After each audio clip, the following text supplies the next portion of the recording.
আসসালামু আলাইকুম। গিয়েছিলাম ঢাকায়। ঢাকা পৌঁছানো মাত্রই আমার পাশে থাকা এক ব্যক্তির হাত থেকে এক বান্ডিল টাকা নিয়ে পালাচ্ছিল ছিনতাইকারী। পালাতে অবশ্য পারেনি, জনতার রেশানলে পড়েছে। দেখুন।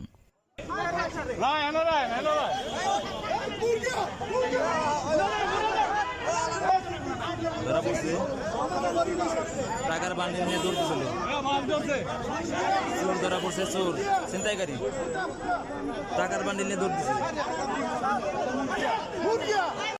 মানুষ কতটা অভাবী ও দুঃসাহসী হলে দিনের বেলায় এই রকম করতে সাহস পায়। যাই হোক, আপনারা কেউ ভুলেও এই কাজ করতে যাবেন না। এই কাজ করা ঠিক নয়। অন্যের সম্পদের প্রতি লোভ দেখানো কোনো মতেই ঠিক নয়। দেখুন, জনতার এশারে পড়লে একবার জনতা কিন্তু ছেড়ে দেয় না।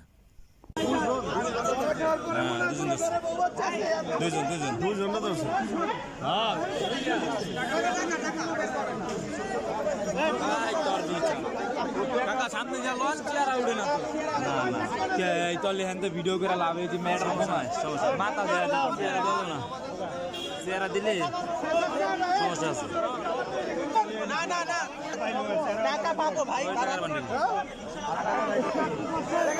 এই থেকে আমরা শিক্ষা নিতে পারি যে অন্যের সম্পদের প্রতি কখনোই লোভ দেখানো ঠিক নয়।